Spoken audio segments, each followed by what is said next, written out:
Testing. 1, 2, 3. Stand by. Hang on. Let me focus. 1, 2, 3. Are you ready? Here we go. Okay, here we go.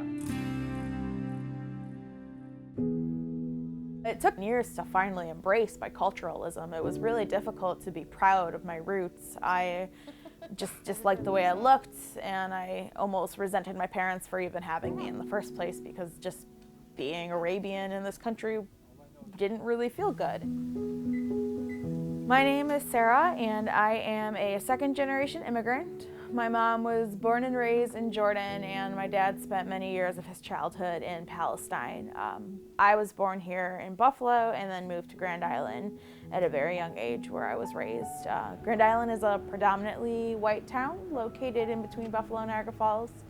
It wasn't until probably third grade when I realized that I was different, and it was directly tied to my ethnicity. I remember the day perfectly. This girl came up to me and told me that my arms looked like a monkey. I remember feeling really embarrassed and ashamed for something that was completely out of my control. I was the only brown girl in my class. It was all white girls around me and white guys, so it just felt different and embarrassing to be in my own skin.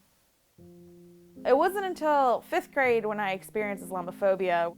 It was the day after 9/11, and I was coming home from school on the bus, and this boy at the back of the bus, he looked at me and just pointed his finger at me and said, you know, you did it, your family did it, you're a terrorist. And I was so caught off guard, and I didn't know what to make of any of that situation, so I just started crying.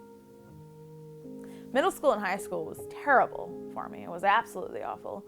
I got picked on a lot for the way that I looked. I got picked on a lot for my parents being Middle Eastern, being Muslim.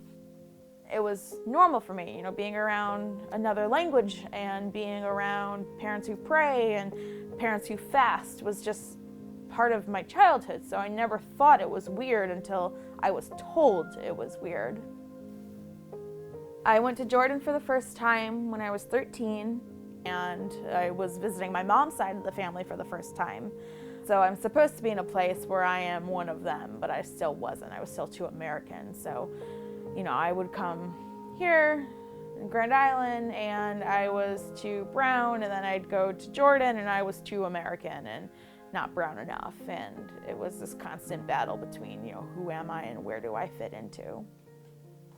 Saute carrots, tomato, chickpeas. Then we'll mix it with the rice. Then we'll cook it with the chicken stock. Well, my mom didn't really experience a lot of xenophobia or Islamophobia. And that could have also been because she came here when she was 18. She spent most of her time around my dad's family, and she wanted to work in a professional setting where it wasn't as rampant at the time. I know she never really told me that she experienced anything. My dad, on the other hand, he experienced bullying when he was younger. I know he said he got beat up a few times by people for being Arabian, but he also dealt in the workplace with some Islamophobia.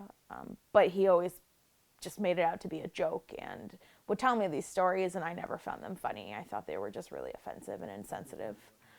And people taking advantage of him and thinking that they can make a joke out of his identity, which wasn't okay.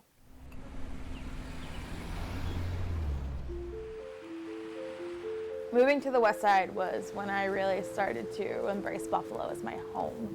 Grand Island really had nothing to offer me in regard to diversity, but living in the city, in a place where people from all over the world were settling to live, and people who spoke different languages and looked different, is what really made me fall so in love with the city.